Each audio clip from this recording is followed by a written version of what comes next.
Hey you guys, this is Tiffany. Take two, because I just did a video and come to find out it didn't record it. I'm big mad. I'm still working it out. Bear with me. Um, First things first, I realized when I do it on my phone, my video is clearer. When I looked at it on my laptop, it was trash. So I'm gonna see how it comes out on this camera, and if all else fails, I'll start using my iPad. So pretty much what this video is about is the symptoms and how I found out I had endometriosis, because I did get a lot of questions about it on Facebook. So pretty much when I found out I had endometriosis in 2009, what happened was, leading up to it, I was really sick. I was throwing up every day. I had really bad cramps. My period, I was bleeding really bad and passing large clots. Um, I, for the most part, could only use the super pads. I don't use tampons because I couldn't even, I didn't even want to touch myself to wipe myself. That's how much pain I was in. So if I didn't want to do that, I already knew trying to put a tampon in was going to be me falling out on the floor somewhere. So that was like a no. My periods were so bad that I don't even know any other color of pads at this point. My color of pads are purple and orange. Like, that's the only one I know. If it's any other color, God bless your soul, because you're lucky. I don't even know the other colors. I haven't even seen, I think it's a green pad. I haven't seen that pad since I was in like middle school. And that was when my period was trying to regulate and figure it out. But I have graduated to the big pads that look like the pins folded up. That's where I'm at in life. Also, between that and I had to take Zofran for the nausea because I was throwing up and feeling sick after everything I ate. And also, I was active because I wasn't at my heaviest that I am now, but I was active. I was working out when I could. I was fresh out of high school. Well, not too fresh because I graduated in 2007, but I was still working out, going to the gym. So I knew that for some people, they say that working out makes it better. For me, it didn't. That's just my experience. Even when I tried to work out, because we actually had a treadmill in my house. So even when I tried to work out, I felt like it was pouring out versus a slow, a slow drip when I was on my period. Like, I felt like working out just made it even worse. So I didn't even feel motivated to work out when I was on my period. But outside of that, I did. And like I said, from my experience, it didn't work out for me. Also, other things that I needed when I was on my period, like for instance, now I have two heated pads. I have a stuffed animal with lavender that you can put in the microwave. I don't have it with me now, but those things I haven't sent. I was also taking ibuprofen, but I felt like it wasn't touching the pain. So when you feel like you need to graduate from basic over the counter pain pills, that is definitely something to look forward to look not forward to, but to look into. So it was to the point where sometimes if my period came, I needed a Percocet or oxycodone. I had tramadol. I think I had Vicodin at one point. So many different pain pills I had access to. So if you feel like your period is hurting that bad that you have graduated to that point, you need to see a doctor, because that's not normal. And so I feel like, not saying it's okay to cramp, because I'm not trying to downplay it or not trying to make being in pain is acceptable, but it's okay to cramp. But when you feel like life is over in itself, and not on like I'm being theatrical, but seriously feeling like this is it for you, it is definitely worth a trip to the doctors, the GYN, see a specialist, the emergency room, because it could be some underlying issues. Also, with my endo, which could be a sign of PCOS, polycystic ovarian syndrome, I was getting a lot of cysts coming time for when my period was coming. But I didn't have PCOS. I was just developing cysts.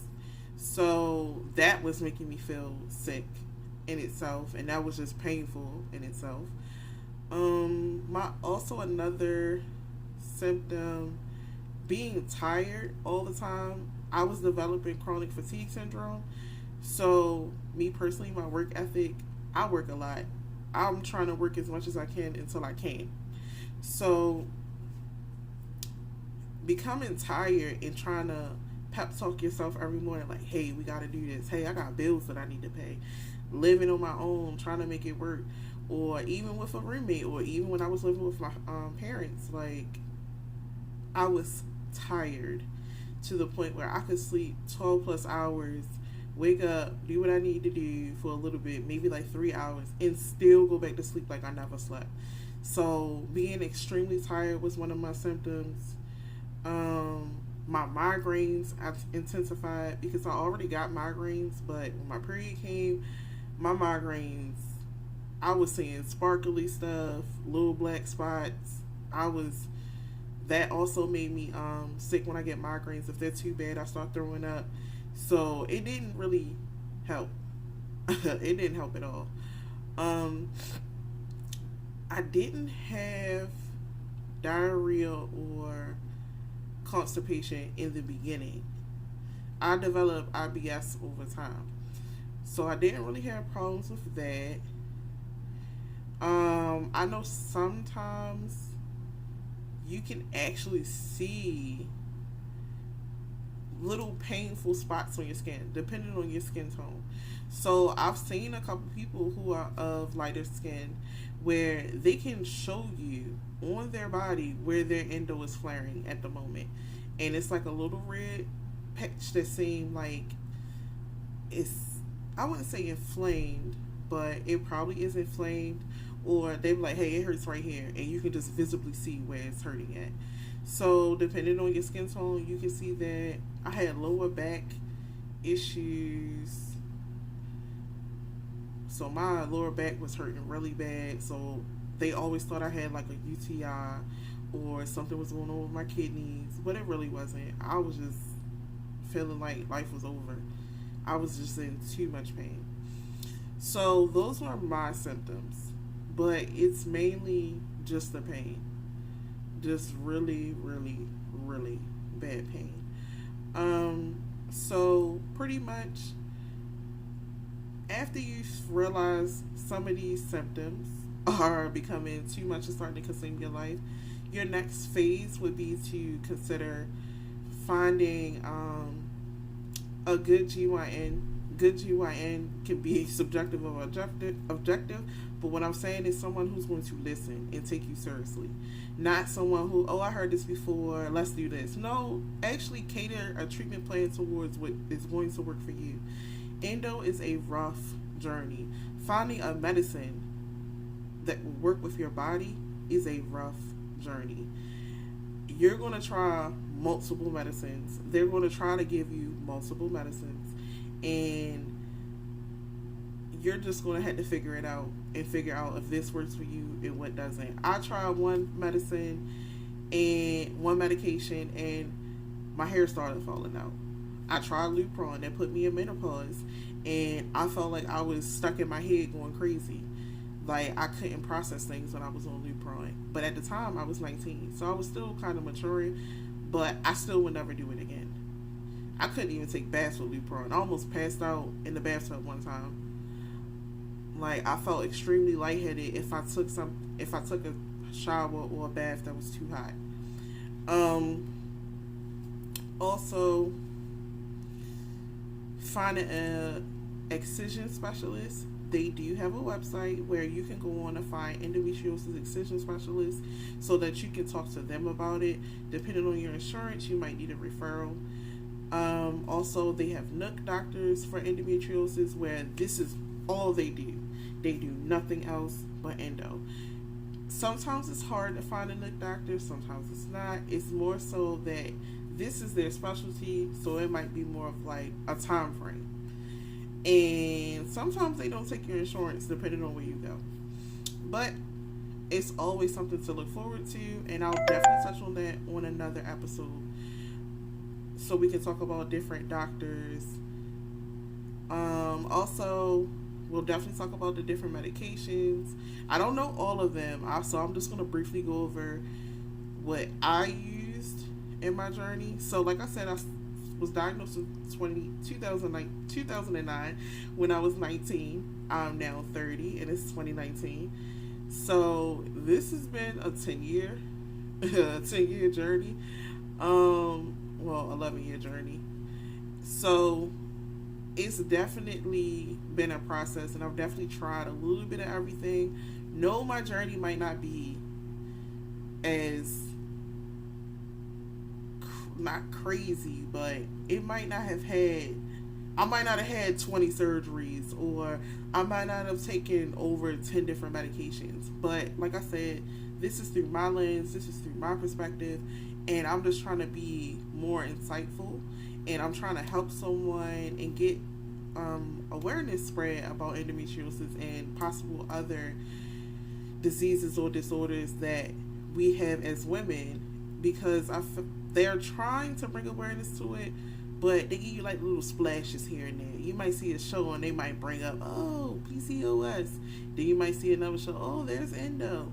And then another show, endometriosis. Like, it's so many different things that they don't make you aware of until stuff is hitting the fan. Until you're about to pass out on the floor, then that's when they bring out solutions, when it should already be something that's talked about for women, especially if you're predisposed to it. I'll also go over different support groups. So I'm in about 4 to 5 endometriosis support groups on Facebook. They do, each group, when you're looking for a support group, each group caters towards different things. So some groups only have specific age ranges. Some groups only talk about trying to have babies. Some groups only talk about they support the use of marijuana, which I am a supporter of. Some groups only want to talk about neck doctors, and some groups are there for your listening ear. Also, they do have a group which I also follow, is being an African American woman with endometriosis. So it's just like different groups, and you get to find which space actually works for you, because each one of the groups they all have like different perspectives, and you might not feel comfortable sharing your day-to-day pain or asking questions in certain groups, because every woman in there, some of them say that they're trying to be helpful, but then some of the other women are not, they're not really supportive. But they're closed groups, so when you post in there, other people, of course, in your timeline won't be able to see it, which is good. And when you just want to talk about endo, because I'm in a relationship, I have a boyfriend, and he does listen to me vent, but I don't talk about it all the time to him because I don't want to overwhelm him with it. So it's just finding a good safe space for you to talk about it. But like, subscribe, and please, please, please share. Definitely let me know in the comments what you want the next video to be about. I get most of my feedback on Facebook, so I'll try to address certain topics based off of that until I start seeing stuff pop up on YouTube.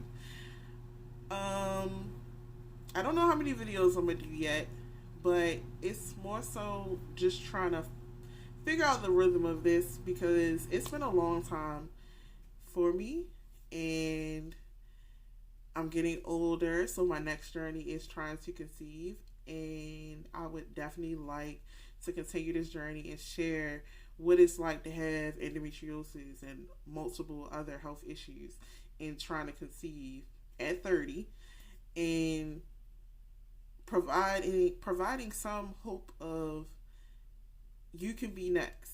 You can be the woman who might have all these health issues but still carry a baby to term and the baby be healthy and you be healthy. So I'm just trying to provide that positive insight. So till next time, my dears. Clearly I'm home today. So definitely let me know in the comments what you want to talk about next.